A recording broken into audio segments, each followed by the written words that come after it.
Kita sekarang adalah apa yang kita lakukan kemarin. Kita nanti adalah apa yang kita lakukan sekarang. Kita ini Indonesia sekarang apa?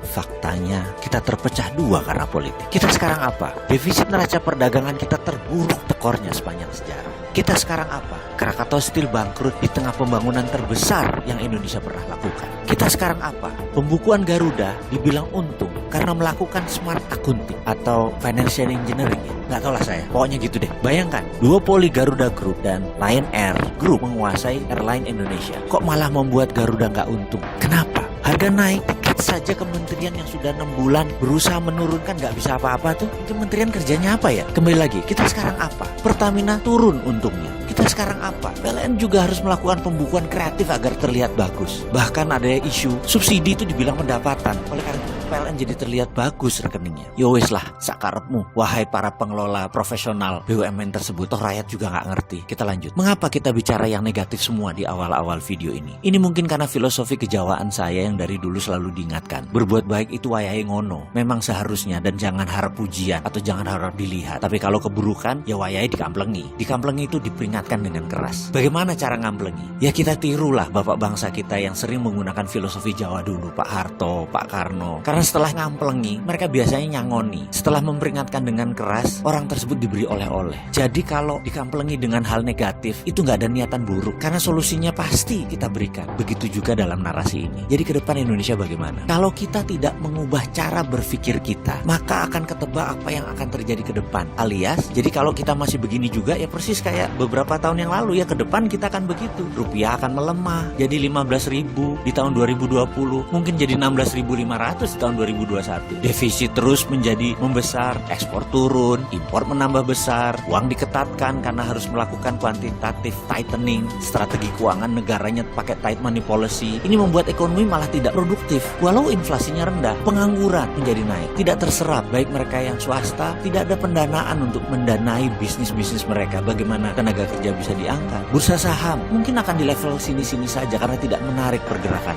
Ini semua kalau kita masih menggunakan cara berpikir kemarin. Bagaimana cara berpikir ke depan? Ada dua hal yang jangan dilakukan lagi, yaitu jangan pakai hutang dalam mengelola negara dan jangan langsung menerima semua direct investment. Pilih-pilih foreign direct investmentnya. Bahkan ketika gubernur sebuah provinsi di media mengatakan akan menerbitkan surat hutang daerah, saya pusing langsung udah mendengarnya. Parah bener cara berpikir bernegara kali ini. Sudah mengakar ya yang namanya hutang. Demikian juga BUMN menggunakan senjata sama. Revaluasi aset, asetnya naik lalu cari hutang. Inalum beli Freeport, ngutang. Selisih anggaran negara ditutup pakai hutang.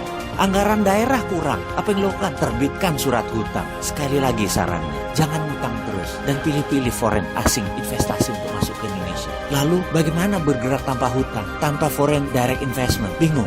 Undang saya dong, ngobrol. Walaupun Sontoloyo begini juga NKRI.